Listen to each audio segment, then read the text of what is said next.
So take a couple deep breaths in through the nose, out through the mouth. When you're breathing in, try to notice if your belly is getting bigger instead of just your shoulders. You can hold it if you like. So in other words, inhale, hold it, and then exhale. But if you do that, try to keep the same rhythm. So in other words, if you breathe in for 4, try to hold for 4, and then exhale for 4. Because what's really important actually is, for at this point at least, is just the rhythm of the breath. So take a deep breath in. Notice if you want, you can put a hand on the belly, hand on the chest. When you breathe in, see your belly getting bigger and then your chest. And then let it flow out in the opposite rhythm.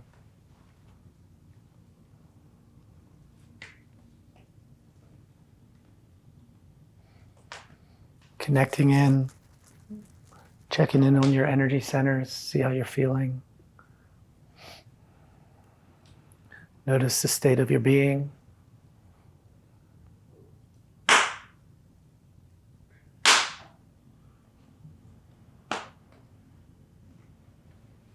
After you've taken a few breaths like that,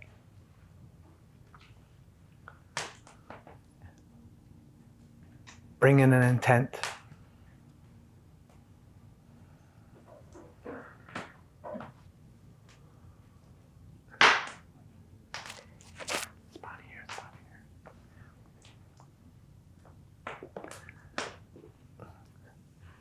The intent part is important for the day and age we're in, is to really make sure that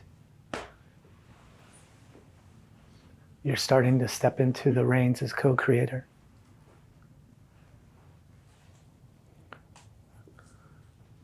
Your body's about as evolved and conscious as a physical body could be, but it is not in charge. It's just your support system. Was it here, there?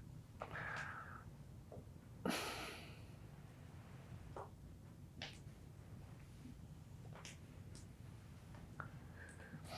then we're gonna just do a brief mantra just to call in some protection.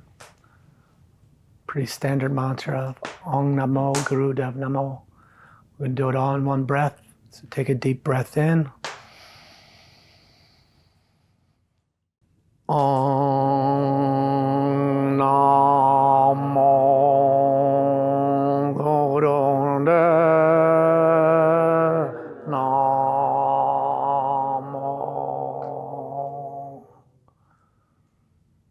Check in, see how you're feeling. Try to see any subtle differences. See it, feel it, sense it, whatever it is, however you relate. We're going to do the mantra again. Bring hands to heart center. Deep breath in. Fill the belly. Om Namo Guru Dev Namo. Bring your hands down. See how your hands might naturally fall. And then just take a moment of observation. No controls, just focus on a point. It can be a point inside of you. It can be related to your breath or to your heartbeat. Choose a point and see how long you can stay steady, focused on that point.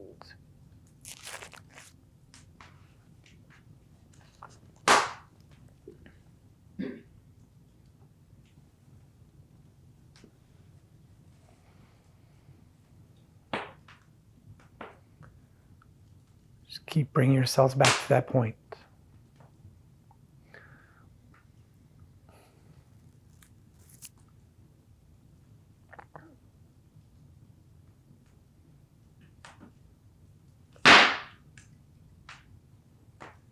Focus.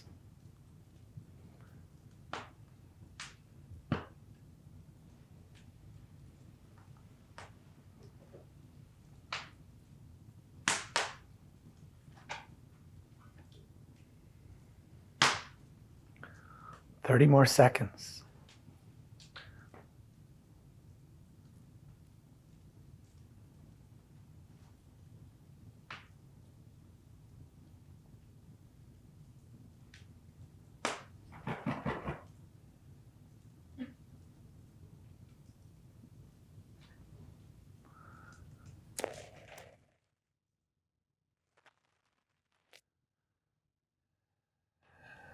And then release, open your eyes, come back to the room.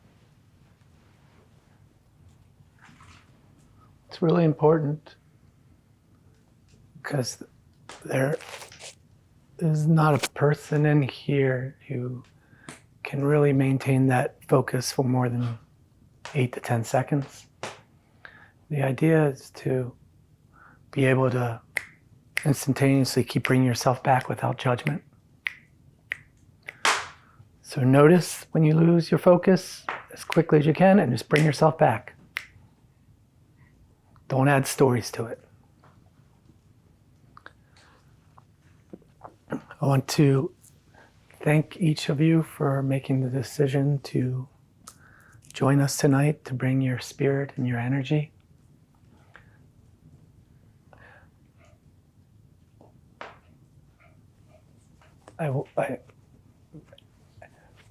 Are you willing to accept my thank you?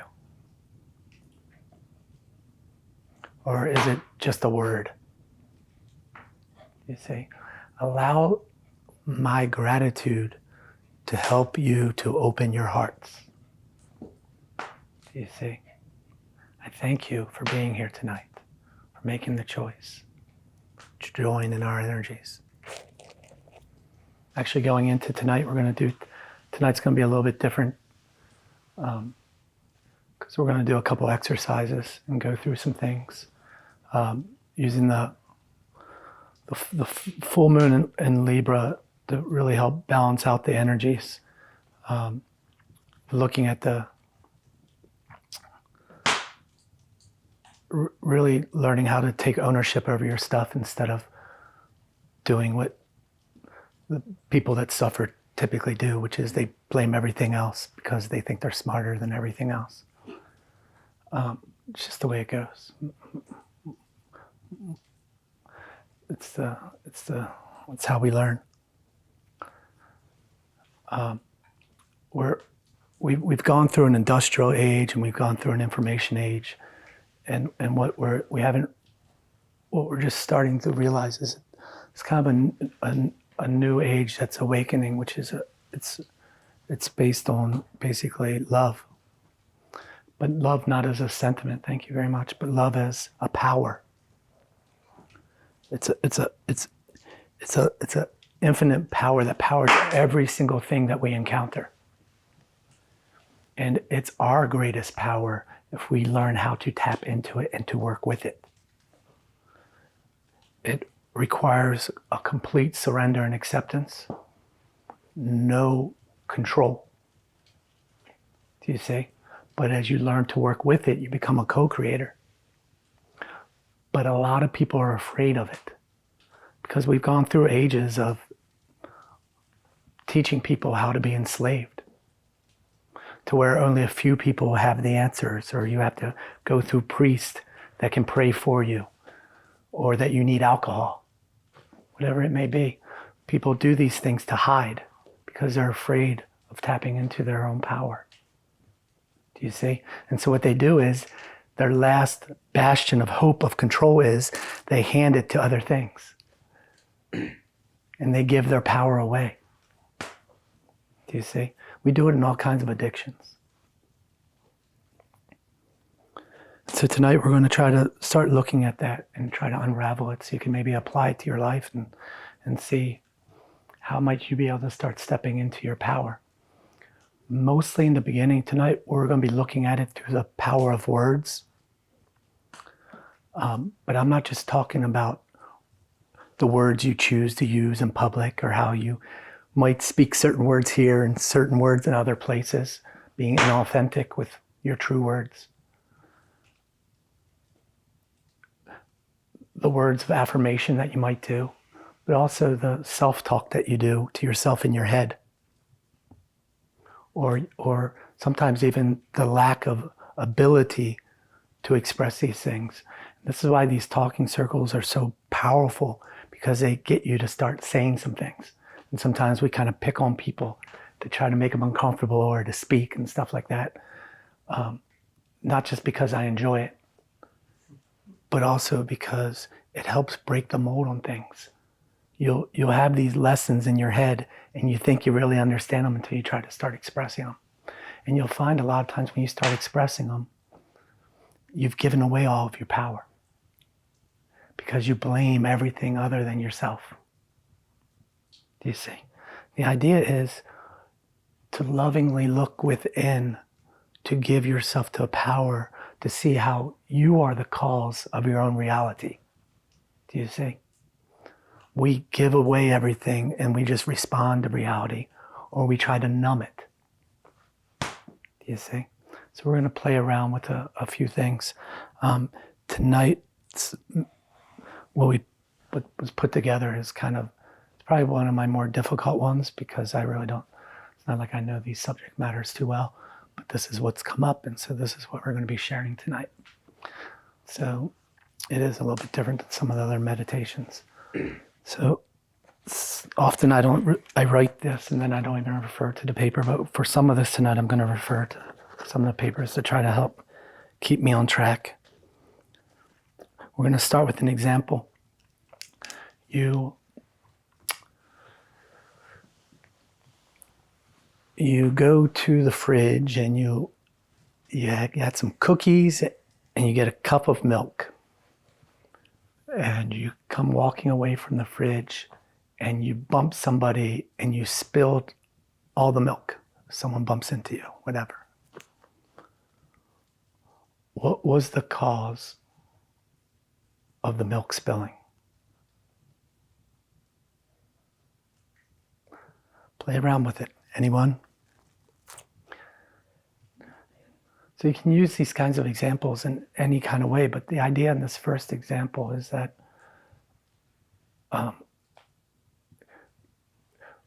whatever you're carrying, that's what can be released.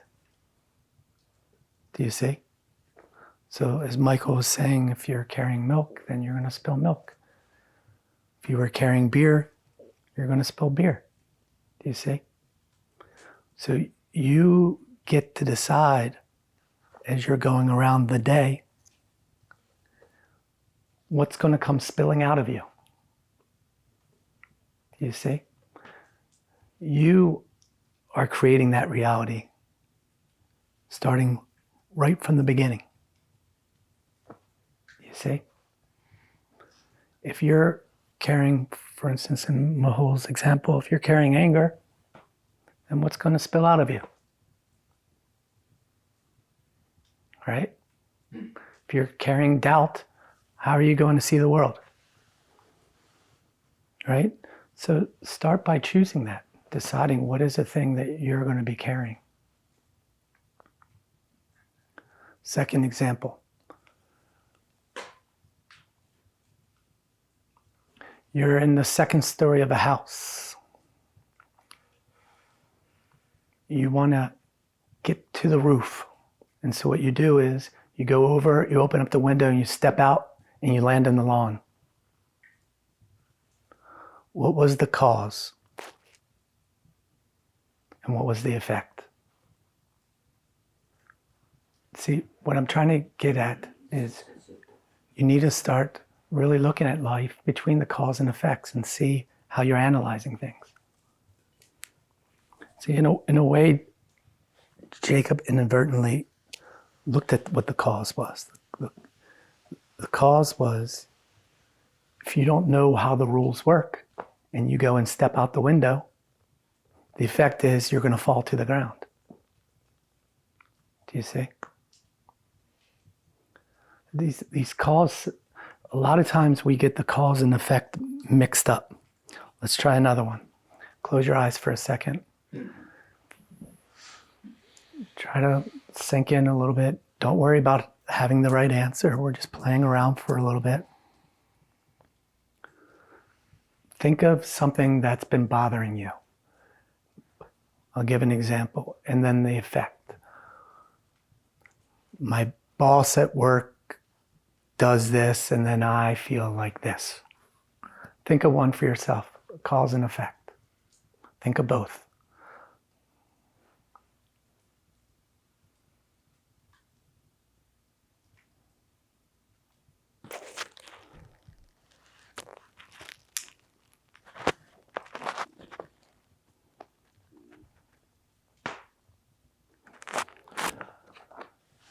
Try this one. I'm not happy because X.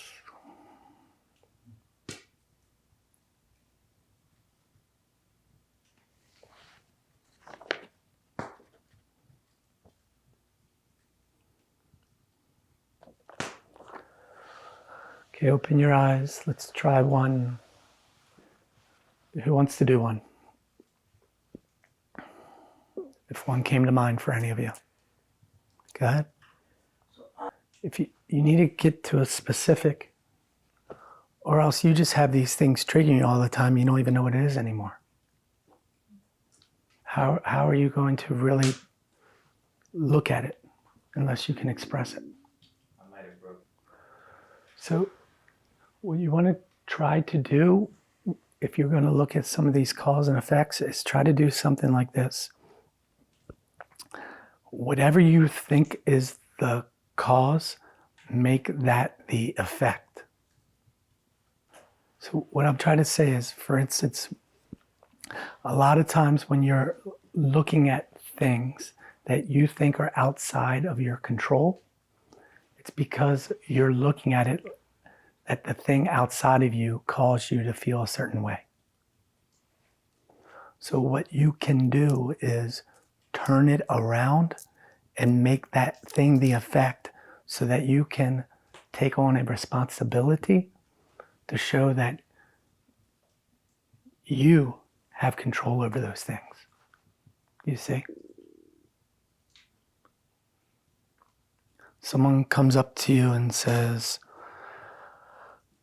what do you think about this with politics? Blah, blah, blah. What do you say? So you could try something like, I have found when I go down that road, it's not a good outcome. So what I'm doing right now is putting a temporary moratorium on that subject. Do you see? You don't have to naturally just because someone asks you a question doesn't mean that you have to follow them down that journey if you don't want to.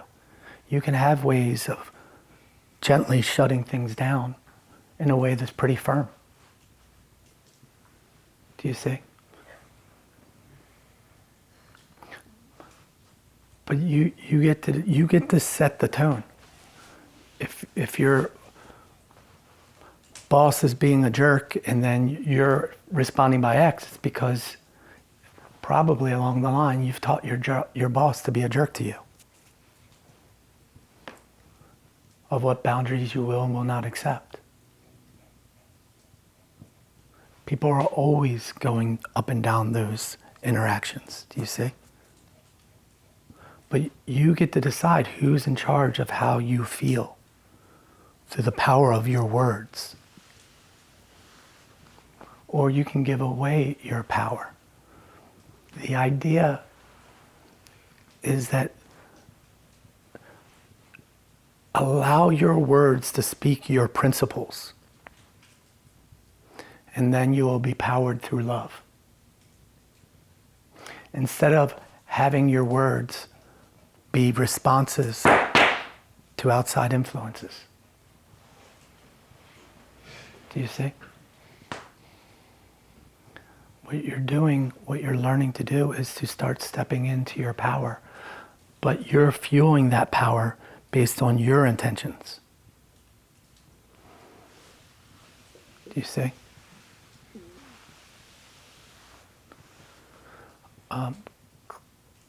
Close your eyes again for a second. Let's do this one.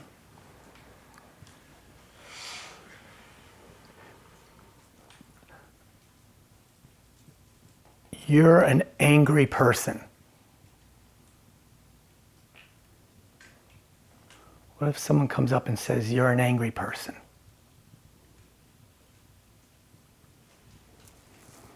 then your next step might be, instead of defending yourself or owning it or disowning it, you could just do it a little bit more lightly and just say, what if I was angry? What are times when I am angry? And in either case, my soul still loves me.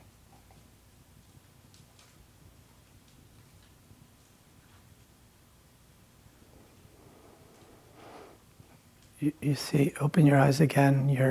The idea is your soul is a collection of infinite experiences.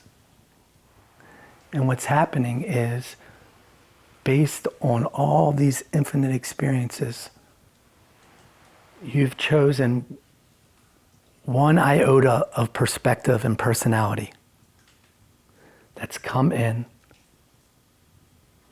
that you've now get to have experiences through that perspective. Do you see? But you are not the experiences, and you are not the perspectives. You are not angry. You might be gifted with some anger. We all are. It's just, how do you use it or transmute it? Anger has love at its roots. Anger can be really important, right? It helps you to do what? How can anger help you? You see, if you look at anger as something bad that you have to get out of you, what are you learning from it? Maybe the anger is trying to jostle something loose from you, so you can awaken to something, or you can decide enough's enough, right? Or maybe it's something else underneath the anger, but you can't ever see the thing that's underneath the anger because you're too busy up here fighting the anger instead of seeing what it's there to teach you so you can go beneath it. Do you see? But you can apply this to any emotion. There's no difference. What one person says anger, another person says is their jealousy, another person said is their regret, another person is their rejection, another person, these are just facts. These are just little things that at the end of the day, behind them is the spirit of love, manifesting to help teach you something. Right? But as soon as you can recognize that, then you can start appreciating it.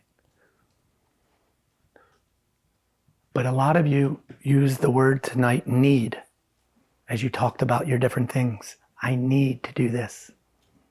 You see, these words are very powerful. Right? So instead of need, either say something like, I get to do this, or I choose to do this. Right? Because you don't need to do anything. It's not a punishment. Unless you put it on yourself with anger. Do you see? All of these things, these thoughts and the emotions, all that they are really are just lenses from which it's limiting your view of the present moment. It's distorting it, so you're not able to fully engage. It's coloring it. Right? But that's a choice. That's all. But love your choice. Or you're not near as smart as you think you are. Right? Realize that you have all of the power to choose. It's just most of the time what we do is we choose to hand over our power to situations, to experiences, to emotions, to addictions. All of those things.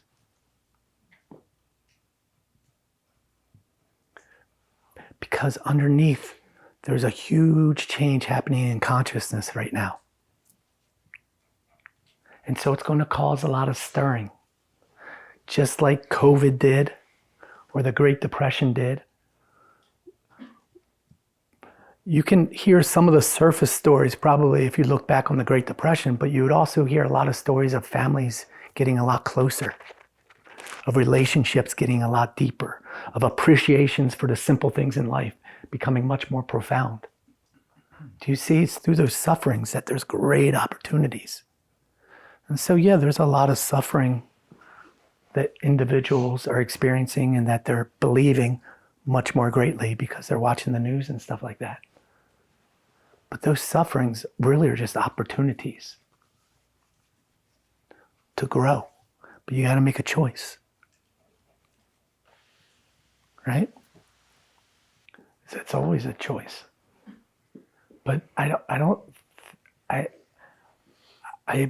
in my belief, there's many, many layers of understanding of what love is. And the love that I'm speaking of has nothing to do with individual relationships.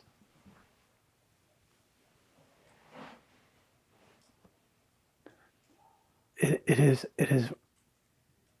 in effect a choice of how are you going to positively interact with your circle of influence. Do you see? So remember that the word positively is not an attitude, because once you're up into the essence of love, there's dispassion, and so you're not seeking pleasure or avoiding pain. It is literally just how are you engaging? Do you see? From the soul's perspective. So you're still going to see things as the individual because you're still going to experience things and you're loving that. You're not trying to get rid of your personality, but you're pulling back to have more of a broad perspective. It's no different than, let's say you get, someone stirs you up and you get really mad. And instead of reacting, you decide, I'm going to put some space and time between that stimulus and my response. And a day later, when you look at it again, it's not so colorful anymore, right? In a way, you've pulled back from that experience a little bit. Do you see? And so all that it's doing is continue to pull back to that neutral observer position. And then, in essence, attuning to life. Your life. In your circle of influence. For some people, your circle of influence might just be you and your parent that you take care of. Or you and your dog. Okay? Excuse me. For other people, you might becoming famous and you're going to be a writer and you're reaching out to a lot of people in the world. Do you see? The circles of influence can be different for different people depending on what their dharmic path is, let's say. But be all right with that. Do you see? What you do, though, is through taking responsibility for who you are, when you really start to own that, your circle of influence might expand or not. You're not trying to control that. But in doing that, you're helping to raise all of humanity's consciousness. Do you see? But that's not the intent. Because you're not trying to control or think you know what's best for one group or one culture or one religion or one country or whatever it may be. Do you see? By working on your own circle of influence, you change humanity. And that's the only way it can truly be done. You're not trying to get rid of it at all. So it's the exact opposite. You see, if you're trying to get rid of it, you're trying to control and you're trying to push it away. What you're really trying to do is make it your friend and then take personal responsibility so that you can see it's not every single thing that happens in this outside world is neutral. What's not neutral is you trying to control it or interpret it. That's good or that's bad. Do you see? So the idea if something keeps coming into your influence, it's because you called it in. And so that is where you have your choice. Am I going to make it my friend so it can teach me, or am I going to push it away? Temporary techniques can happen to push it away, or you can numb it, right? There are all kinds of addictions and things like that. Addictions can also be, for instance, having a past way that I always respond to things. Do you see? That's an addiction. Do you see?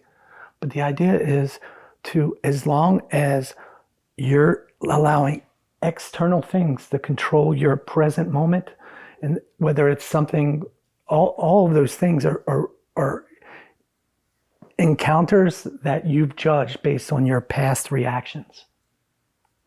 And so what you're doing there is not being present in the moment. Do you see? So the idea is, over time, what you're learning to do is to not be so swayed by what your past has told you, because you're not your past.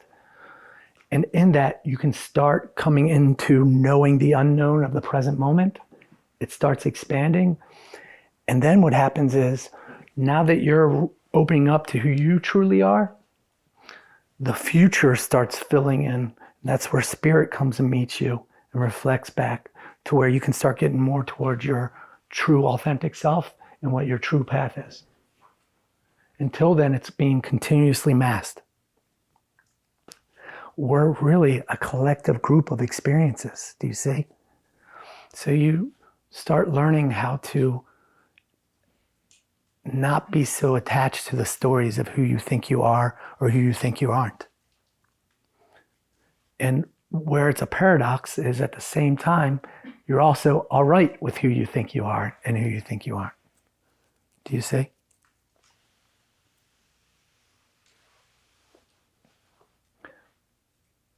Know this: at the core of your being, you're a loving soul. Know that to be true. And if you know that to be true, from all else, it's just abundance. You're not lacking. You're not broken. There's nothing to fix. There's just an awakening process. Do you see? If we could just see how beautiful we are. You probably feel that sometimes when you're feeling kind of fulfilled, or maybe you've seen it in the dream world, or maybe you experienced it in, maybe with some psychedelics, or maybe in some deep meditations, or whatever it may be. You've had glimpses of it. It's always there. We've just forgotten. It's really, there is a lot of dark energy out there, but the dark energy really is just a product of two things. One, it's just the form side of life. Do you see? And so the dark energy is, for instance, into materialism and things like that. Do you see? And so it's just a spectrum, but one is the polar of the other. They're needed. Do you see? Without that polarity, you wouldn't have the potential to do work. Do you see? And so the idea is that it's not a race. It all becomes love at a certain point. Do you see? But along that point, there's a choice. We're at a stage right now where we're starting to go into the age of love. And that age of love is based on that choice. And the choice is whether you're going to lovingly accept or you're going to try to control. So as you start learning to step in to become the co-creator, as you start stepping out of the astral body and all the illusions, and you start stepping into the mental plane, what's going to happen is there's a power of choice, and that choice is completely up to you. You love either. Do you see? But the ones that choose control are out there working in the astral plane. And so you've just got to be able to learn to start. What you're doing is you're building character. And that's why we talk about a lot of these things. And to date, we've very rarely gone into deeper planes of consciousness. because we haven't built up enough character yet. Because as you're working through that, there's going to be a lot of things that are going to challenge you. A lot of times the challenges are going to play to your ambitions and your prides, not just your fears. And so a lot of people that start becoming spiritually activated, they start doing things like thinking, oh, I have the answers. Everyone should just follow me. And so they don't realize that accidentally they're starting to get into the control aspect. Do you see? You allow every person to be where they are within their own free will. Do you see? You try to help them to come up with their questions, but if you start trying to give them the answers, now you're trying to control them and you're taking away from them having their own experiences. Do you see? So when you encounter, let's say you do encounter a dark spirit, what do you do? What do you do? Well, if you try to push that dark spirit away, that dark spirit wants control. What did you just give? Control.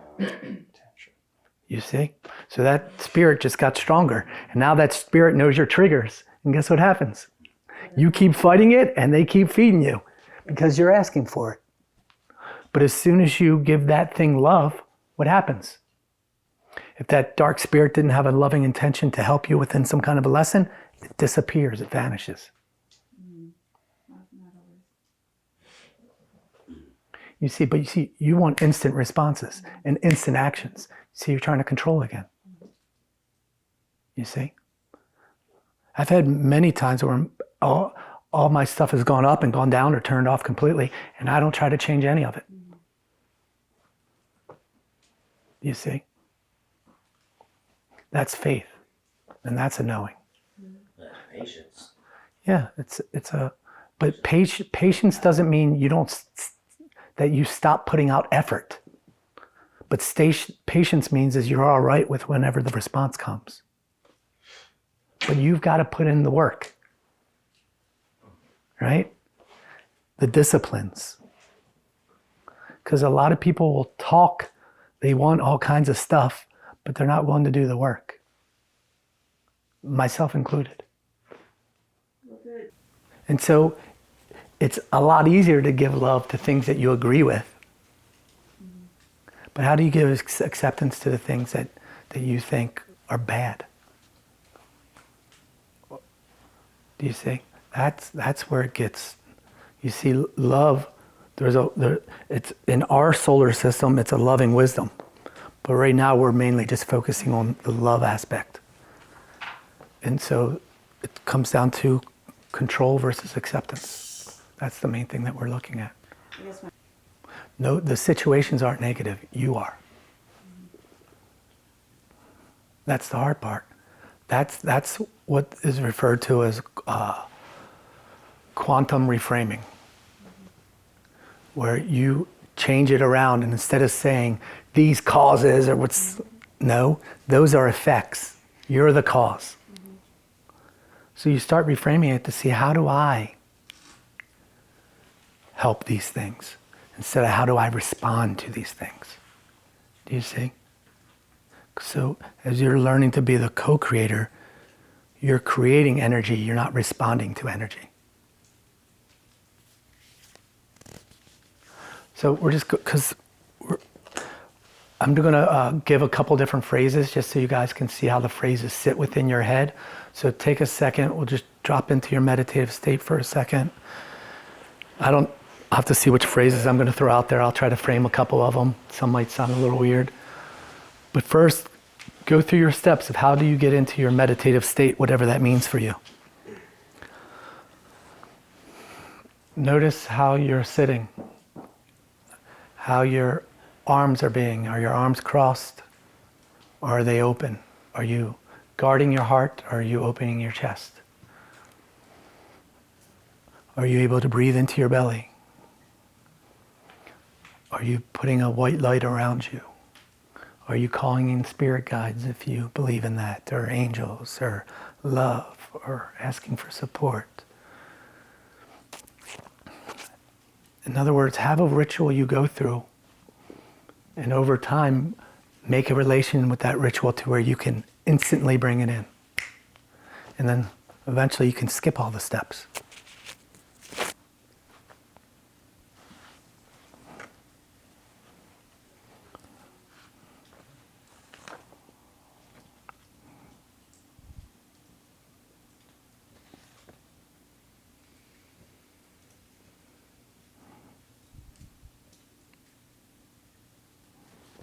So see how some of these different ways and perspectives sit with you. Allow both of them to be felt. I'm a failure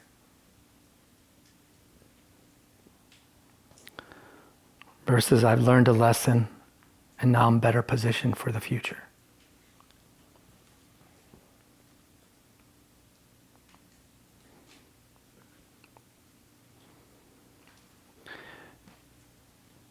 People might not like what I say.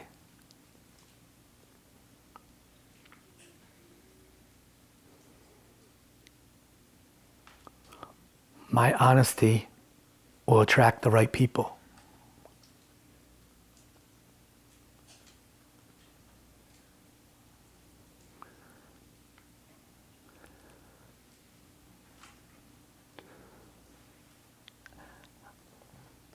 I need to work on versus I choose to improve.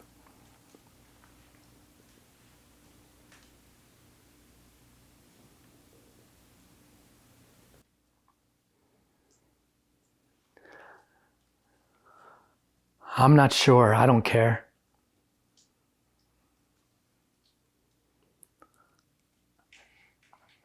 I have decided.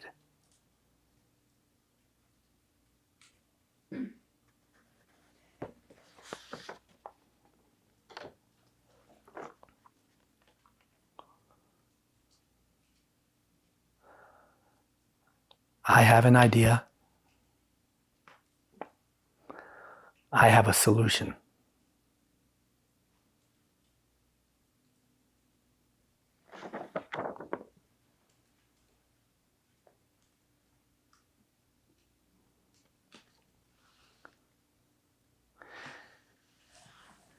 Here's what I think,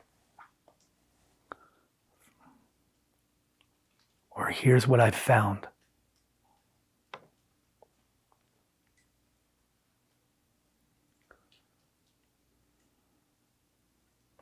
Trying to discuss an issue with someone, and you go up to them, and you could say, hey, we need to talk. Or you could go up to them and say, I need your help.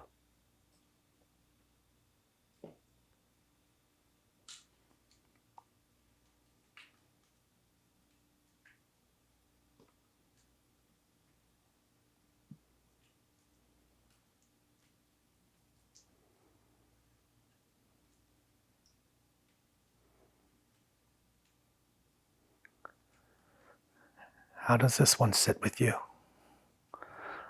My ability to change my mind is a sign of wisdom.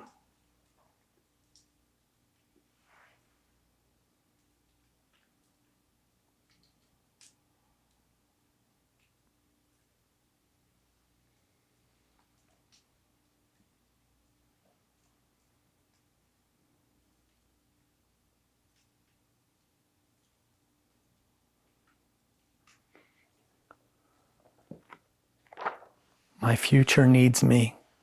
My past does not.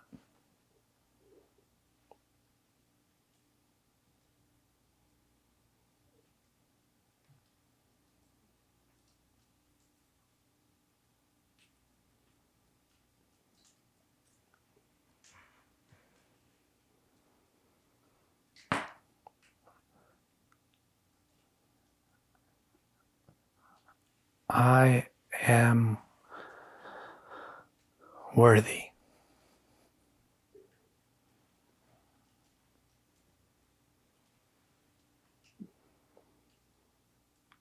I don't know.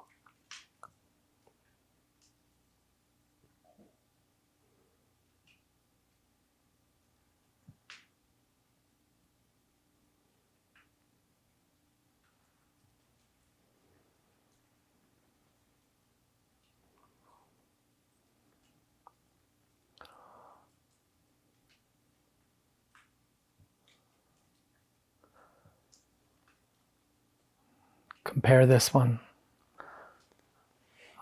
I'm sorry I broke that mug. versus I apologize for making you feel that way.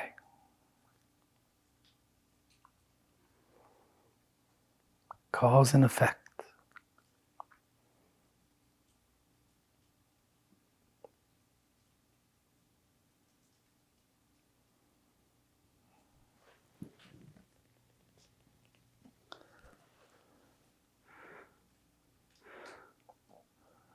This is going to be hard.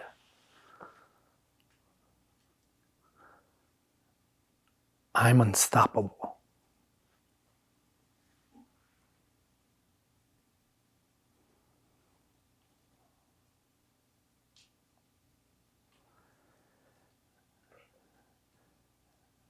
If I'm alive, there's still a chance. And if I'm dead, it won't matter.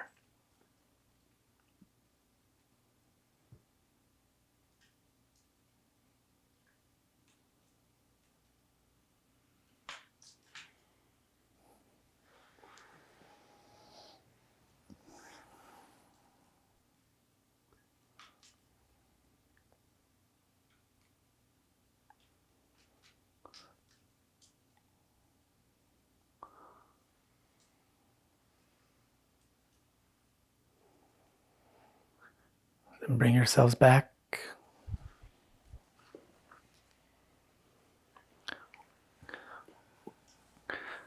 Kind of went through them quickly, just because I want to leave room for people to talk if they wanted. But the idea is try to really pay attention to the words that you're choosing, especially the ones in your head.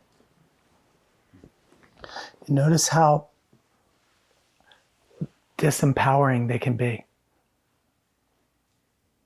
Either they're limiting your power or they're handing your power away. And when you catch yourself, don't beat yourself up, but try to start bringing in new words, new ways of framing things.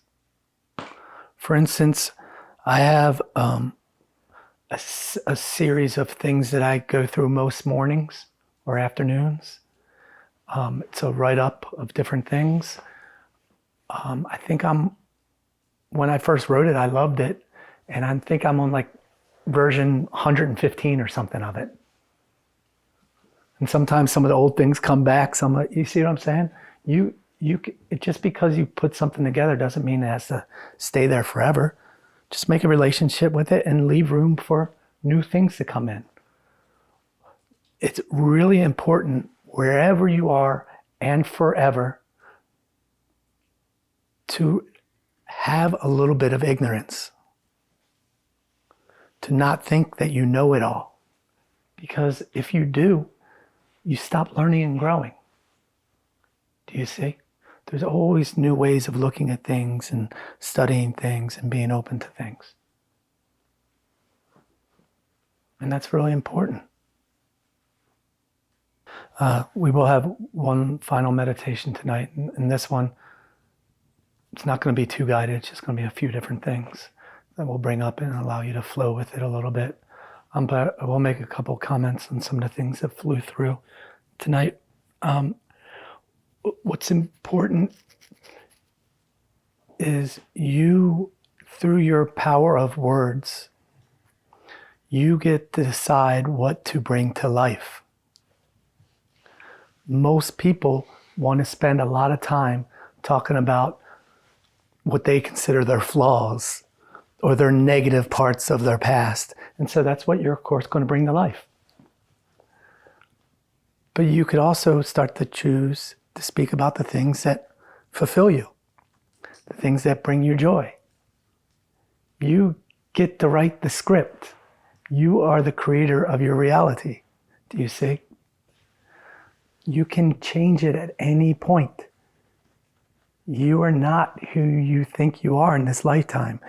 You're just, what most people do is you are literally reenacting what you learned somewhere between 7 and 10 years old of how you're supposed to act to develop relationships or to stay safe or there's these certain programmings that you put in, and you're just reenacting it all the time. So you're still being that child. You can grow up at any time and start being the adult. Do you see? While maintaining that child's sense of wonder, of questioning things, of not having to have the answers, but still having all the questions, right?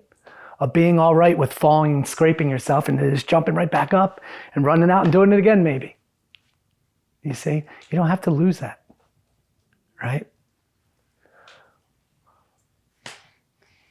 Some of what Jacob was talking about with his great share, I want to expand upon a little bit, in that every single thing has a spirit behind it, not just emotions, but for instance, this meditation center, these grounds, your practices. See, you're never alone. You're building, that's relations. Spirits are coming alive. Do you see? So if you start with a morning meditation, that's a relationship. There's a spirit in that that's helping to push you one way or another because you've built it. Do you see? See all these things as being alive and decide what to feed or not to feed. So sometimes when you're feeling depressed, it's all right. Feel depressed, give it some love, and maybe spend some time alone. But then also realize that you're building a spirit there, and now that spirit is starting to influence you. And so sometimes you got to say to the friend, guess what? I'm not listening to you. Yeah, I hear you telling me to be all alone. I'm going to go out and be with community. It's not something I really feel like doing, but something I know I need to do. Do you see the difference? You are in charge. But you create the spirits all around you. Start seeing them like that, just like you see individuals. See the emotions, see the thought forms, they're all have spirits behind it. Do you see? The idea is what you're trying to learn how to do is first get a consciousness to the thing, that's the loving power. And if you keep moving beyond that, you don't even get controlled and attached to that, then the spirit of the thing will start teaching you. Do you see? But you also believe, and just like I'm talking about the power of the words, there's also the power of the lack of words. There's always, that's what Libra is teaching us, is these balances. So sometimes if somebody, for whatever reason, just as on some other planet that's so far different from you, trying to explain things isn't going to work. If you have OCD and you want to keep feeding that OCD, what's going to happen? It's going to get stronger. So sometimes, for instance, if someone comes up to you and they have OCD, you can be loving and kinding for a little bit, but sometimes you got to be quiet and not feed their OCD. Do you see what I'm saying? Otherwise, you're teaching them to keep building it and making it stronger and stronger. And sometimes it might seem a little rude, it might seem a little harsh, but in the long run, what you're doing is helping them to reframe it. Do you see? So you got to balance those things out. Continue to look at these things from all kinds of different angles. Because you're building your own reality. For this last meditation tonight, we're going to start with a little bit of candle scrying. So I'm going to light a couple candles and just drop into your meditative state, and then just check out the candle, and then I'll give a couple cues throughout. So go through whatever your steps are, make your relationship with the spirit of your meditative state.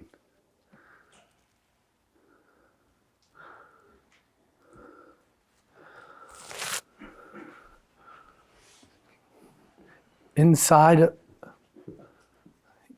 each one of these lights is a spirit. Try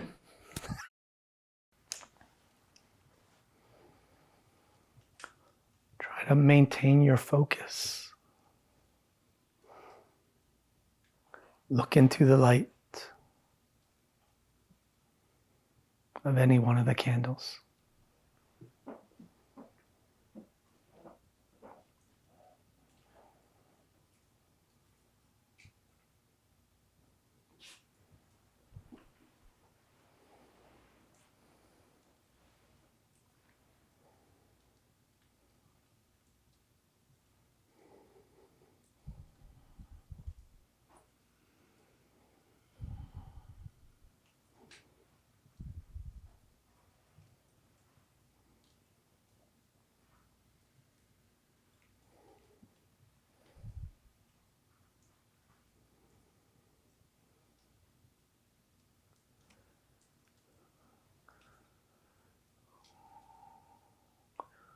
Over time, allow yourself to get beyond the thinking mind, the thoughts that are popping up. They're still going to be there. Just let them have no attention of yours.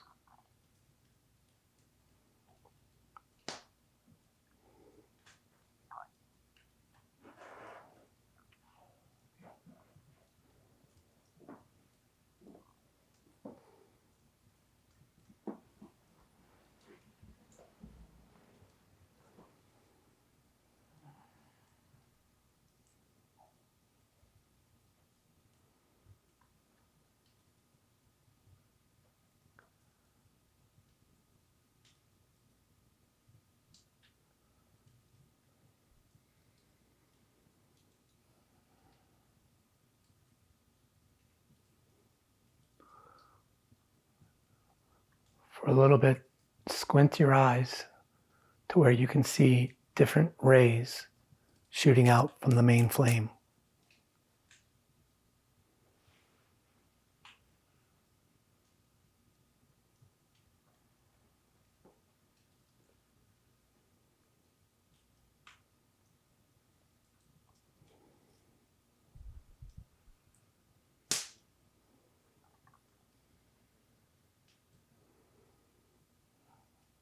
And what you might notice in that is that simultaneously,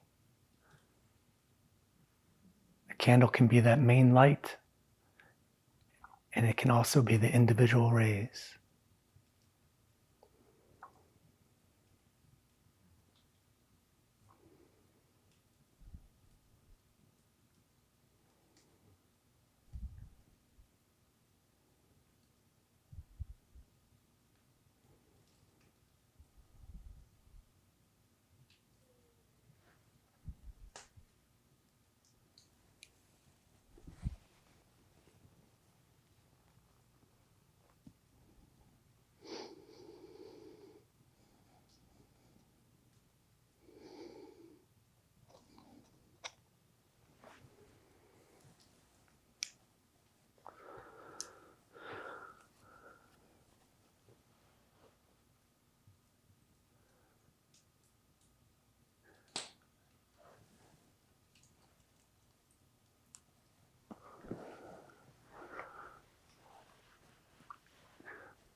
And as you continue to stare,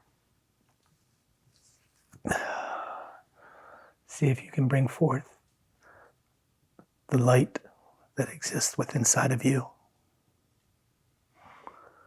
reflecting and refracting with this candle.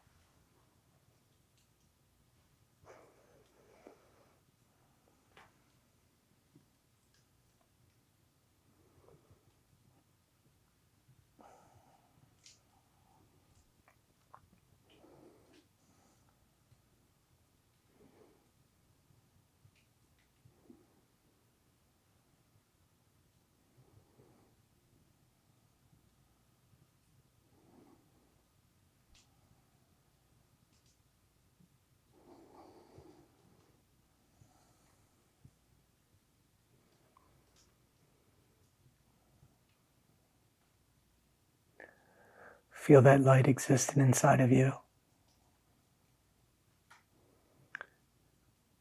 That light is your central sun.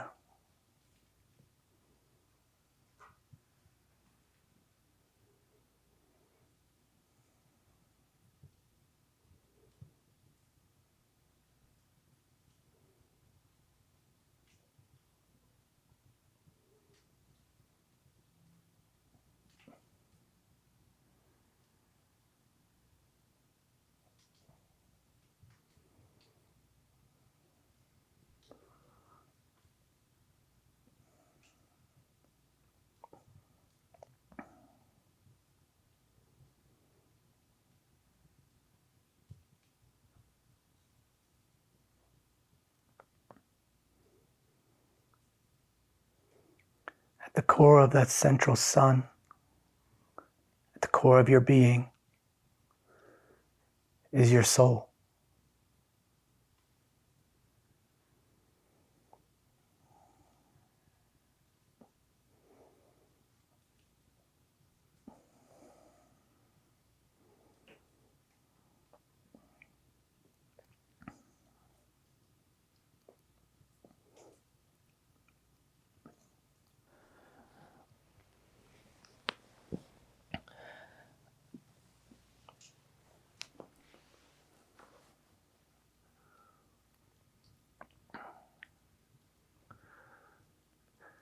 that central sun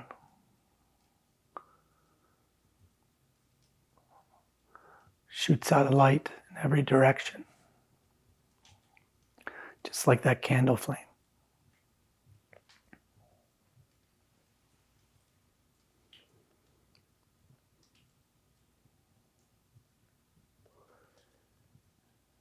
And of all those flames shooting out in all the different directions,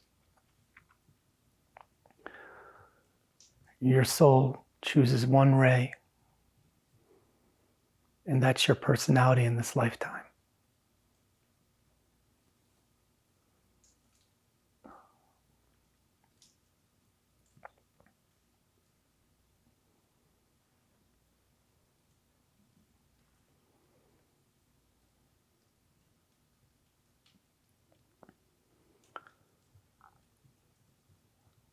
And that personality that your soul chose,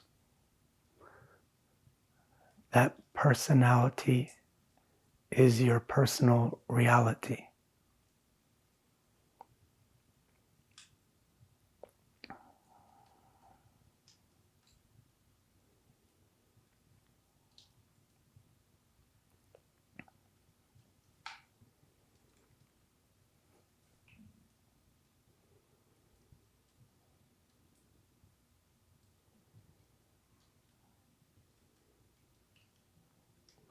So just like this candle, this is your dual experience.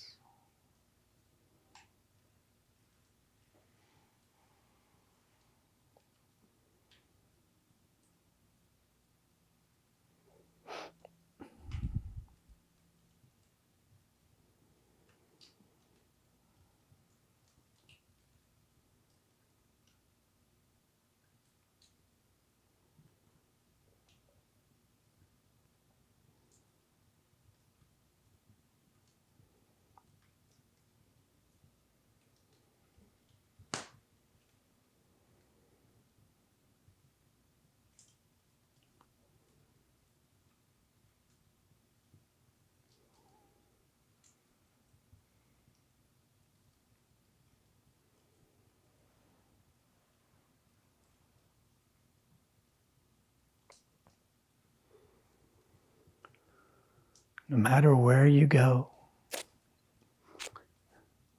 no matter what you experience, whether it's a pleasure or a pain, regardless, at the core of your being is this loving light,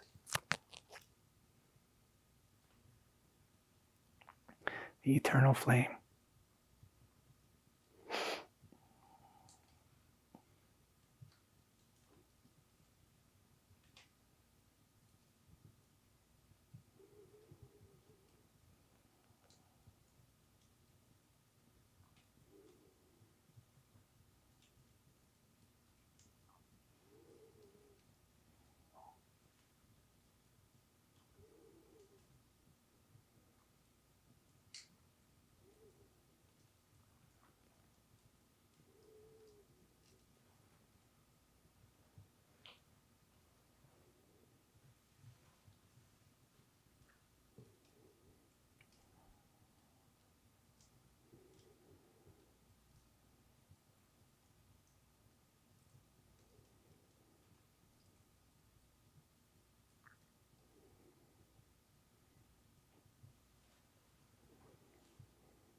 And then slowly begin to bring yourselves back to the room completely.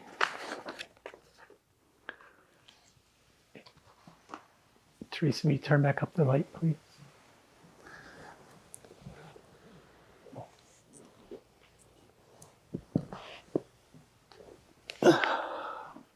Mike, when you're ready, will you put out that candle. Thanks.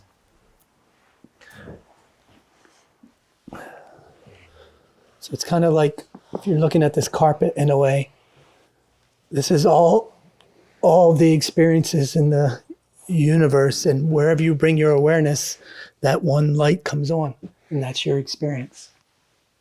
And that's how it kind of works in a way. You see, spirit is in the infinite space, and then you just tap into the spirit of different things based on your level of attention and your intention. And what happens is, as you develop an expanding consciousness, then you start to see more and more of the lights at one time. And as you go into the dull periods, then it kind of just shrinks down. See, what most people don't realize is they're having broadcast messages being sent all the time. That's how I used to drive people in companies mad, because I could walk by and just be like, person's getting a divorce, that person's getting another job, this person's doing that. Because it's your energy is always speaking. Just because you think, if you're stirring it around in your head, it's speaking and it's calling. Do you see? And it's a lot of times a lot stronger because you're bottling up emotions. Do you see? Or stories. So just, I'm saying, the dialogue isn't just words, in other words. Maybe try that in your week, going up to people and see see them as a loving soul. And from there, you're going to see them differently. And I'm not just talking about the people you like.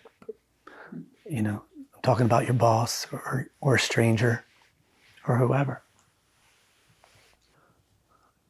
Take a moment just to close out the circle. Before you do, send out your loving light wherever you want into the world, stuff that you've helped build up. And then bring it back, close off your circle, your own auric field. Try to just have it clear and purified, just you in there. Thank you everyone for joining tonight. It's great to see so many new and old faces.